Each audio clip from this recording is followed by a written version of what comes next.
Dr. Neusel, Mrs. Neusel, and their wonderful sons and family who are here. I'm very grateful to be here with you. Professor Singer, the Honourable Stefan Eck, Member of the European Parliament, ladies and gentlemen, it really is a great honour to receive this prize, and naming it after Peter Singer is an inspired choice. And I'm sure you'll all be pleased to know that I shall be donating this very generous prize to 4 groups who collectively have saved millions of lives, and they are People for Animals, founded by Maneka Gandhi, the Shaka SPCA, and Blue Cross, one of the finest organizations in India, and Pro Animale here in Berlin, and the lady here is present.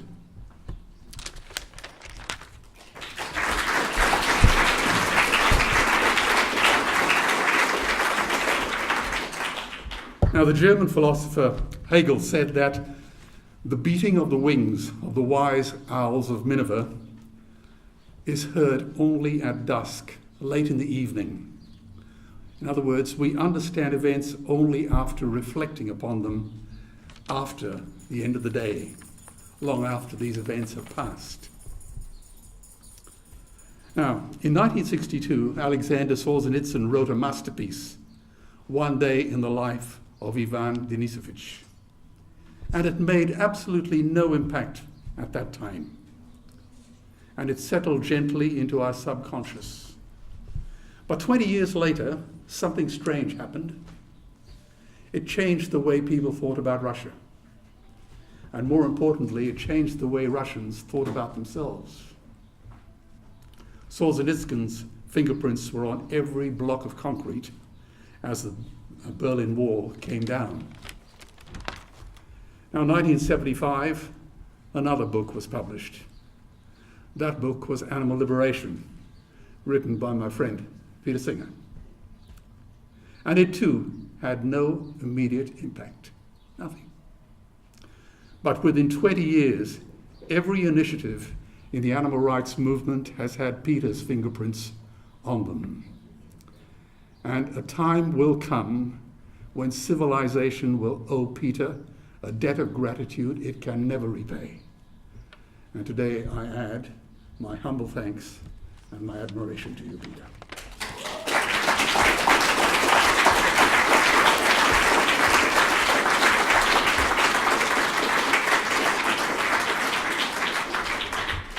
King Lear, late at night on the cliffs, asks the blind Earl of Gloucester, "How do you see the world?"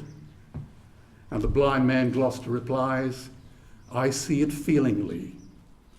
Gloucester must have been a vegan. Rudyard Kipling, writing of young men who died in World War I, and if they ask you why we died, tell them that our fathers lied.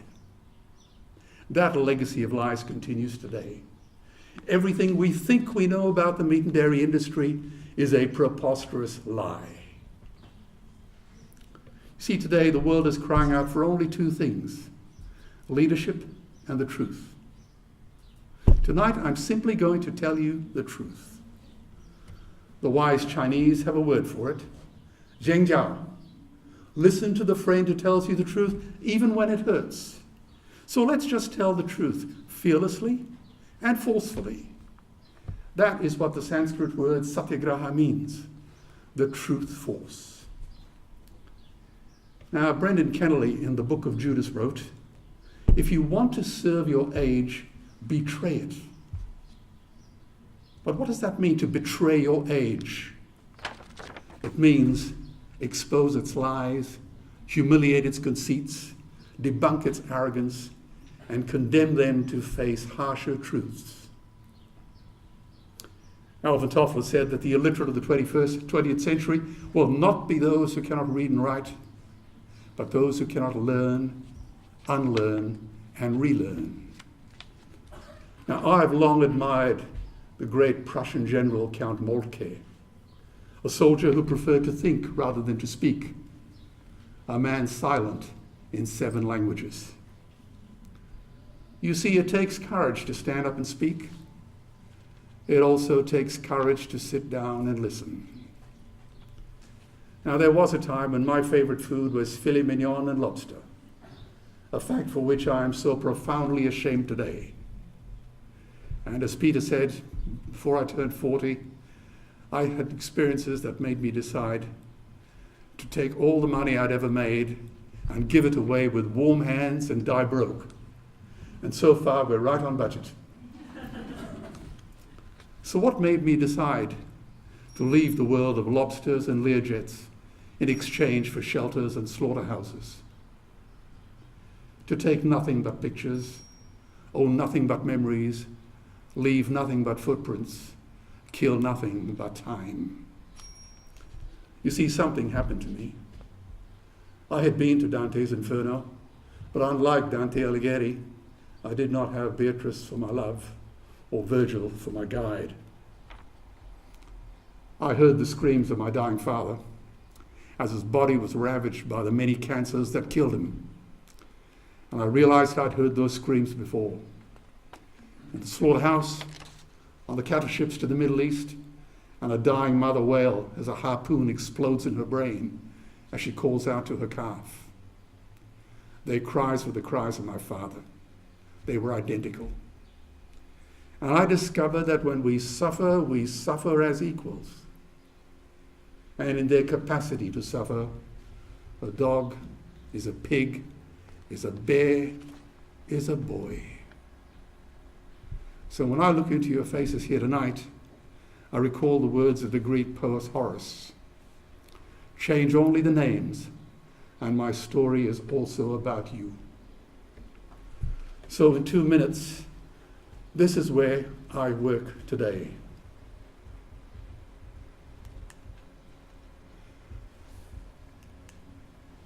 In China, 7,000 magnificent moon bears, their limbs torn off in traps, are imprisoned in steel coffins welded shut as a catheter drains bile into a bucket, which the Chinese drink.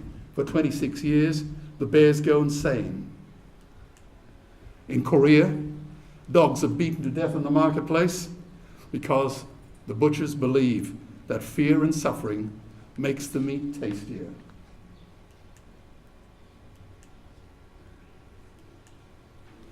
In South Africa, 5,000 tame orphan lions are drugged and killed with guns, spears, or torn apart by hunting dogs, and they call it sport.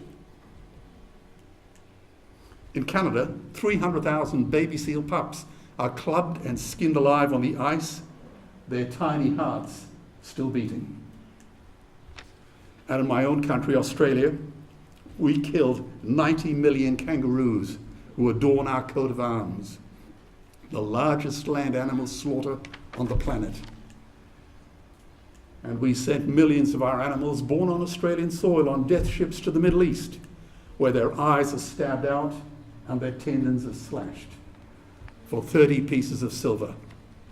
Every penny I invested in the Basatine slaughterhouse in Cairo was utterly wasted.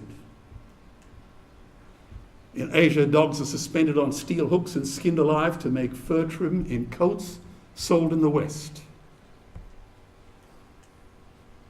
Thank you. We treat the ocean as our public, as a private pantry and as our public toilet. The Pacific Gyre now is so full of plastic, junk, and human feces, it has created a floating footprint bigger than India. And dolphins and whales are stabbed to death in the shallows of Japan and the Faroe Islands. Huge bays are blood red. 100 million sharks are torn from the sea, and their fins are hacked off and bodies thrown overboard to die agonizing deaths for shark fin soup.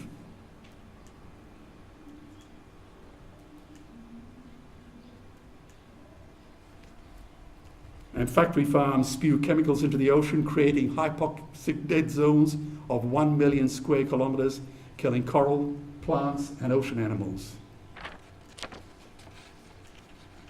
And so-called unviable dairy calves who cannot be sold for veal are killed by farmers smashing in their skulls with a hammer or jumping on their rib cages and crushing their hearts. Bouncy little baby chicks are ground up alive in mechanical mincers simply because they are male. We've just come back from having a look at our projects. We've got 500 projects now in over 40 countries.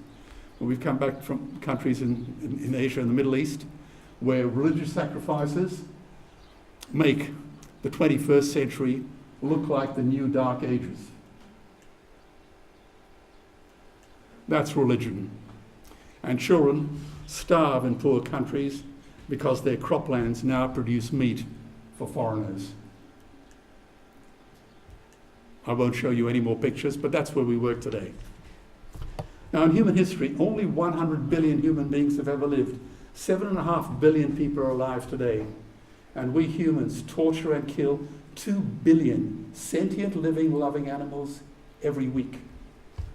We stab and suffocate to death 1 billion ocean animals every 8 hours. If we were killed at the same rate, we would be wiped out in one weekend. Trillions of fish are ground up into pellets to feed to livestock. Vegetarian cows are now the world's largest ocean predators. The oceans are dying in our time. By 2048, all our fisheries will be dead, the lungs and the arteries of the earth. And you would know that oceans sequester more CO2 than all the forests of the world put together. 10,000 entire species are wiped out every year because of the actions of one species, and we now face the 6th mass extinction in cosmological history. If any other organism did this, a biologist would call it a virus. It is a crime of unimaginable proportions. Now, I'm sure you know that there are 2 peak predators on this planet: human beings on land and orcas in the ocean. In the 20th century, human beings killed 200 million members of their own species. Orcas killed none. And don't expect any protection from your own governments either. In the 20th century, 100 million people have been killed by their own governments. Now, Victor Hugo said there is nothing more powerful than an idea whose time has come. But I say there is nothing more destructive than a bad idea whose time has passed. The time for meat has passed. It's gone. Happily for us, nowadays, the world is changing. 20 years ago, Twitter was a bird sound. www was a stuck keyboard. Cloud was in the sky. Skype was a typo. 3G was a parking space. Google was a baby's burp. And Al-Qaeda was my plumber. Now, as Ben would agree, the most beautiful word ever written at any time, in any country, in any language, came from India, from the Upanishads 3,000 years ago. Ahimsa, non-violence to any living being. And it's beautiful not because it describes our nationality, our politics, our religion, our diet, or our lifestyle, but because it describes our character. It says we reject violence wherever and whenever it occurs. And it's not just about animal rights. It's also about human wrongs. So animal rights today is now the greatest social justice issue since the abolition of slavery. I genuinely believe that. It is a revolutionary event more powerful than the Industrial Revolution, the Reformation, the Hubble telescope, or anything ever conceived by Galileo, Copernicus, Einstein, Darwin, or Freud. Because it protects the most precious of all things, life. That's what Ben was talking about earlier, protecting life. So the growing vegan movement is on the right side of history. Vegans are creating the new enlightenment, the second Renaissance. Let it begin again here in Europe. Now, I'm sure everyone in the room has heard about the golden rule. Do unto others as you would have them do unto you. And they all know that it came from the New Testament of Jesus. But actually goes back further to the Babylonian Jew Hillel, 70 years BCE. In fact, it goes back even further than that, to the Analects of Confucius, 500 years BCE. However, I think it goes back even further. It was inscribed on the human heart long before the dawn of writing. Now, the great anthropologist Margaret Mead said, "Never doubt that a few committed people can change the world. Indeed, that is the only thing that ever has." And I agree. There are only 13 million Jews in the world, but they play such a vibrant role in international affairs. Look at the number of Nobel Prizes they win every year. Trix and I sat in the stadium during the Olympic Games in Sydney, full of pride, as Australia won more medals than every country in the world except for the United States and Russia. And Australia's population is less than Florida. Tibet's population is only 3 million. But who hasn't heard of the plight of the Tibetan? But there are over 600 million vegetarians and vegans in the world. And that is bigger than the United States, England, France, Germany, Spain, Italy, Canada, Australia, Israel, New Zealand, all put together. If they were one nation, they would be bigger than the 27 nations of the European Union. They're bigger than NATO, they are bigger than OPEC. And despite this massive demographic footprint, they are still drowned out by the raucous hunt and shoot and kill and cartels who believe that violence is the answer when it should not even be a question. But unfortunately, we live in a world of media sound bites and tweets. It reminds me of Hannah Arendt's book, Eichmann in Jerusalem, where she coins the term the banality of evil. This is how a deceitful journalist at the Australian of the Year Awards twisted the innocent words from my website. Mr. Wollen, I'm surprised a man of your standing would say that meat is murder, a little old lady with a budgerigar is offending God, livestock production is unethical, there will be no peace until we stop killing animals, industry is unattractive, and animals are like human children. Can't you see how offensive that is to our conservative, rural, God-fearing audience? Well, this was my diplomatic counterpunch. Well, you certainly bludgeoned the English language to death, but if you're going to quote me, please do it honestly. I did say, a robin redbreast in a cage puts all heaven in a rage, but that came from William Blake in Auguries of Innocence. And it was the Prophet Muhammad who said, a sparrow does not fall from the sky without Allah knowing. And I did say the commandment, thou shalt not kill, applies to the murder of any living being. It was inscribed on the human breast long before it was proclaimed from Mount Sinai. As long as there are slaughterhouses, there will be battlefields. But that was Leo Tolstoy, not me. And I did say the roots of cruelty are not strong, just widespread. But a time will come when inhumanity, protected by custom, will succumb to humanity championed by thought. A man is ethical only when all life is sacred to him. But that was Albert Schweitzer, winner of the Nobel Prize. And yes, indeed, I did say as long as we kill animals, there will never be peace. It's only one step to the concentration camps of Hitler and Stalin. There will be no justice as long as a man will stand with a knife and destroy someone because he's weaker than him. But that was Isaac Singer, a Nobel Prize winner. And yes, I admit I did have something to say about animals and children. The wolf will lie down with the lamb, the leopard with the young goat, the young lion with the young ones of the herd, and a little child will lead them. But that came from the prophet Isaiah.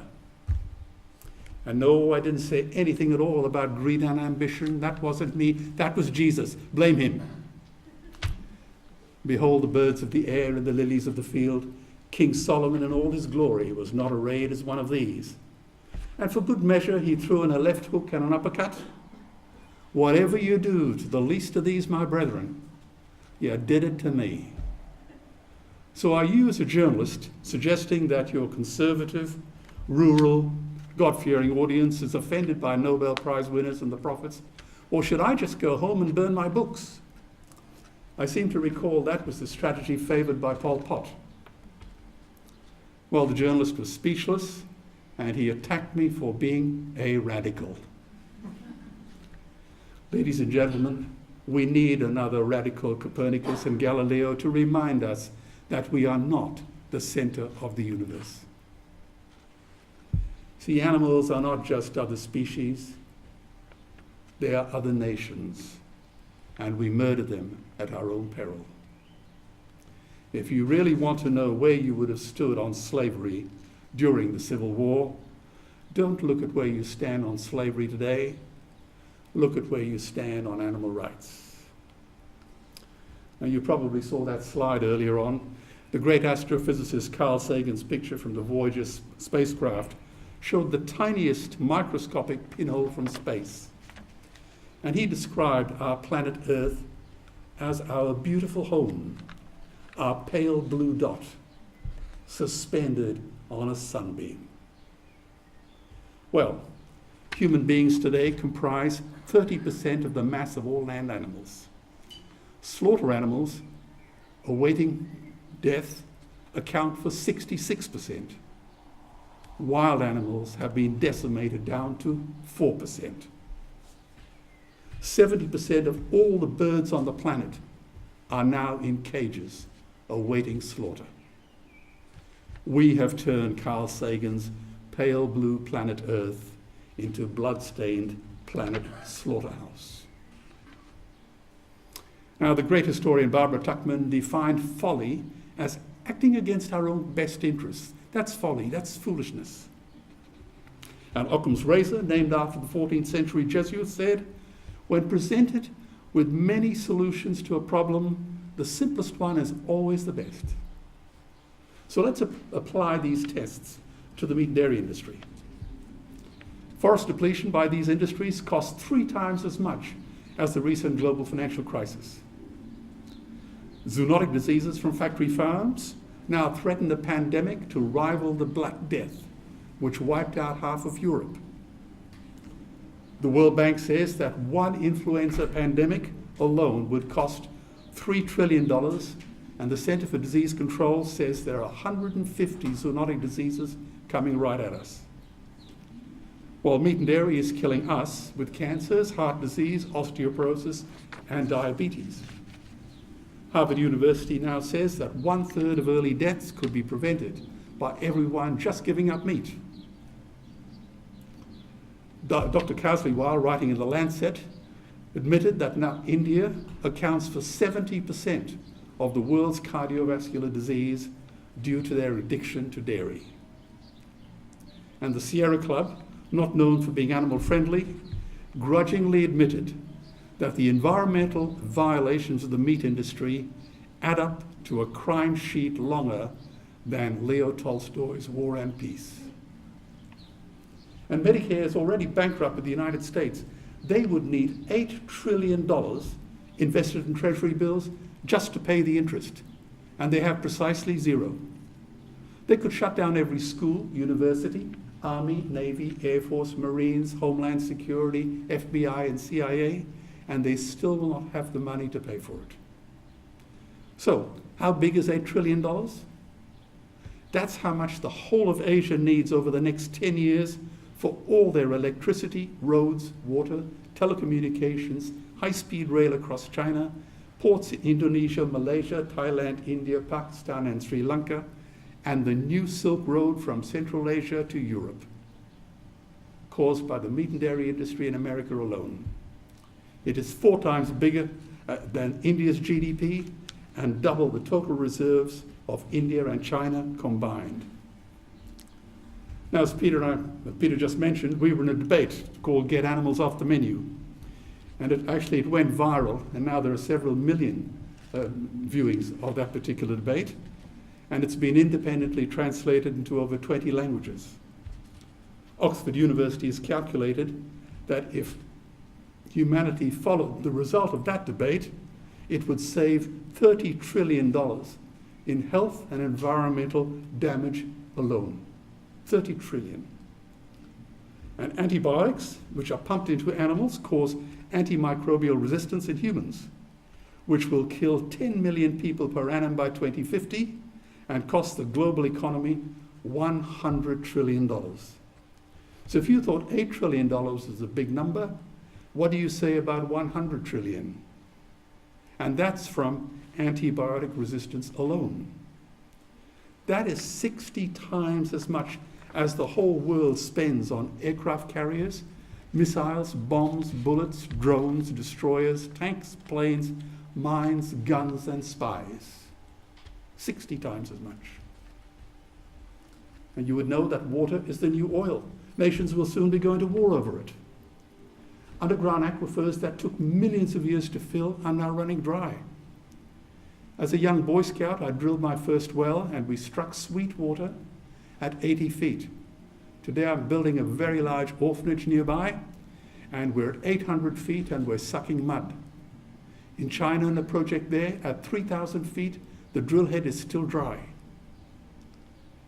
Now you would all be outraged if 10 jumbo jets crashed every day with no survivors. Well, the same number of children die every day from water-related diseases. And the mighty Colorado River, the Rio Grande, the Indus, and the Yellow Rivers now no longer frequently reach the sea, sucked dry by the meat and dairy industry, whilst 4 billion people suffer from water scarcity. So why do I speak to you about water? Because it takes 50,000 liters of water to produce 1 kilo of beef, 1 swimming pool. It takes 1,000 liters of water to produce 1 liter of milk. And a dairyman makes 28 cents a liter. What a preposterously stupid industry. It's Mad Hatter's economics on steroids. 1 billion people today are hungry. 20 million people will die this year from malnutrition. Cutting meat by only 10% will feed 100 million people, and going vegan will end malnutrition forever. And food prices are skyrocketing. Thai rice used to cost me for my projects in Southeast Asia $197 a ton. And then it went up to $1,015. A 5-fold increase in 5 months. And poor countries sell their grain to the West for hard currency, whilst their own children starve in their arms. And the West feeds it to livestock. So we can eat a steak. I bet I'm not the only one in the room who sees this as a crime. Every morsel of meat we eat is slapping the tear-stained face of a hungry child. When I look into her eyes, do I remain silent? If everyone ate a Western diet, we would need 2 planet Earths to feed us. We've only got 1 and she is dying. The Earth can produce enough food for everyone's need, but not enough for everyone's greed. And greenhouse gas pollution from livestock now vastly exceeds that of transport. Cars, trains, buses, ships, lorries, a lot. If the cattle industry was a nation, it would create more greenhouse gas emissions than every country in the world except for the United States and China. The melting Siberian permafrost is now a ticking time bomb. When it releases its sequestered gas, this game is over. Now, the Himalayan ice fields are correctly called the third pole because they feed half the world's population through the Ganges, the Indus, the Brahmaputra, the Yangtze, the Irrawaddy, the Mekong, and the Yellow Rivers. And these big glaciers are melting fast. I visit there frequently. And I presented these numbers in a speech to 2,000 wealthy Indian entrepreneurs in New Delhi, including Amartya Sen, who had just won India's Nobel Prize in economics. And I mentioned to Muhammad Yunus, after he won the Nobel, that all the good he had done with Grameen Bank would vanish when Bangladesh drowns. To say nothing about Manila, Mumbai, Calcutta, Ho Chi Minh City, and Bangkok. Kiribati has just bought 6,000 acres of land in Fiji to resettle its people. The Maldives now wants to buy land in Australia. People are fleeing Tuvalu, the Marshall Islands, and Nauru. 5 Solomon Islands are already vanished. And then we had dinner with Al Gore and discussed the same numbers. And more recently, I gave a speech in Melbourne with Dr. Peter Doherty, Australia's Nobel laureate in medicine. No arguments at all from these great minds, from these Nobel Prize winners, pure geniuses. But lots of arguments from the grubby, ignoble meat and dairy lobby. So Upton Sinclair was right. It is impossible to get a man to understand something when his salary depends on him not understanding it. Admiral Denny Begin, the chief of US warfighting requirements, said, We have learned that nations will raid and invade long before they starve. And in my country, Australia, we freak out when 1,000 refugees arrive on our shores. Just imagine greenhouse gas emissions hitting 500 parts per million or a 3-degree temperature rise, creating a minimum of 100 million eco-refugees. This calamity will reshape the geopolitical landscape forever. We are facing the perfect storm. If any nation had developed weapons that could wreak such havoc on the planet, we would launch a preemptive military strike and bomb it back into the Bronze Age. But we can't, because it is not a rogue state. It's an industry. Meat. The good news is we don't have to bomb it. We can just stop buying it. So George Bush was wrong. The axis of evil does not run through Iraq, Iran, or North Korea. It runs through our dining tables. Weapons of mass destruction are our knives and forks. And increasingly nowadays, our chopsticks. You see, the Stone Age didn't end because we ran out of stones. This disgusting industry will end because we run out of excuses. So I say that veganism is the Swiss Army knife of the future. One instrument solves our ethical, economic, environmental, water, health problems and ends animal cruelty forever. Because, to modify Salman Rushdie and Christopher Hitchens, things like this rearrange the furniture of your mind. And farmers are the ones with the most to gain. Farming won't end, it would boom. Only the product line would change. Farmers would make so much money, they wouldn't even bother counting it. And I would be the first to applaud them. I say that veganism is the engine of redirected economic growth. Governments would love us. New industries would emerge and flourish. Health insurance premiums would plummet. Hospital waiting lists would disappear. Hell, we would be so healthy we'd have to shoot someone just to start a cemetery. Indeed, more recently, the American Medical Association called for meat to be banned in all American hospitals. And the WHO now strongly recommends a vegan diet. And 3 months ago, 40 investors with $2 trillion in assets called on all global food companies to replace animal protein with plant protein. And in the United States alone, plant-based food industries are growing rapidly. Even at this early stage, they contribute $14 billion per annum, to the US economy. This year, they've created 60,000 jobs. It pays its workers $13,000 per annum more than the average American salary. They paid $1.1 billion in tax. They produce 10 times fewer greenhouse gas emissions than beef, and they get no subsidies. And veganism gives us also the peace dividend. I addressed the World Parliament of Religions. I don't know why they asked me to speak, but they did. And I said that the peace map is drawn on a menu. Peace is not just the absence of war, it is the presence of justice. Talking about peace while still killing animals is like loving literature and burning books. They are mutually exclusive ideas. Justice must be blind to race, color, religion, and to species. If it is not blind, it will be used as a weapon of terror, and there is unimaginable terror today in those ghastly gulags we call factory farms, where, as Lord Acton said, absolute power corrupts absolutely. Seneca, the Roman statesman, wrote of peace as justice. Let justice be done, though heavens may fall.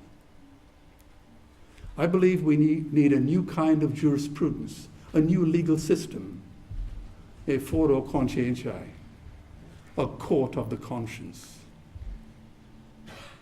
So in my journey through Joseph Conrad's Heart of Darkness, I've learned that a man is measured not by how much money he makes, but by how much of it he's willing to give away, particularly to strangers. And if you want to increase a man's share of happiness, do not aim to increase his possessions. simply decreases desires. Socrates and Epicurus were right. The unexamined life is not worth living. It's not a life, it's a life sentence.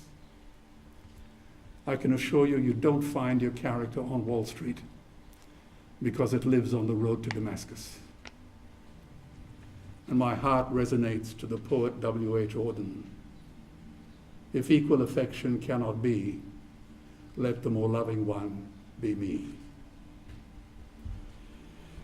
Now, Martin Luther King said, cowardice asks the question, is it safe? Expediency asks the question, is it polite? Vanity asks the question, is it popular? But conscience asks the question, is it right? Is killing animals right? Now, I speak to audiences, sometimes 100 or 200 people, sometimes 5,000. And they're all good, caring, loving, decent people who all want to change the world, as long as they don't have to change themselves. But life doesn't work that way. First we change in our hearts, and then the world follows. True leaders must face their own demons courageously. Martin Niemöller, the German priest, philosopher, and U-boat captain, spent 8 years in prison for condemning German intellectuals for being cowards. And he wrote, when the Nazis came for the communists, I remained silent. I was not a communist. When they locked up the Democrats, I remained silent. I was not a Democrat. When they came for the trade unionists, I did not speak out. I was not a trade unionist. When they came for the Jews, I remained silent. I was not a Jew. And then they came for me, and there was no one left to speak out. Men and women of integrity like you must speak out and act courageously. Is it not better to light a candle than to curse the darkness? All the darkness in the world cannot put out the light of a single candle. You see, I believe another day is dawning. And if I close my eyes, I can feel her heartbeat. I know it won't be easy, but do not be afraid. Remember Mahatma Gandhi's words. First they ignore you, then they laugh at you, then they fight you, and then you win. The last sentence of Scott Fitzgerald's book, The Great Gatsby, reads, so we beat on, boats against the tide, drawn back ceaselessly into the past. I ask you, are we to live forever in a sick, smug, and cruel past? Let's not relive history. Let's make history, because that is what leaders do. They make history. Judge White's closing words in The Bonfire of the Vanities were, the law is humanity's attempt at decency. So I ask you all to join the battle in a war that decency cannot afford to lose. Because in the end, only three things matter. How deeply you loved, how gently you lived, and how gracefully you let go of things that were not meant for you. Meat was not meant for you. Our animal cousins have survived millions of years of evolution. They've earned the right to share this planet with us in peace, and they have waited long enough. The brutes and the bullies have been Goliath, but David is coming. Maybe he's in this room. Maybe he's one of you. And if not you, who? And if not now, when? Thank you all for being here.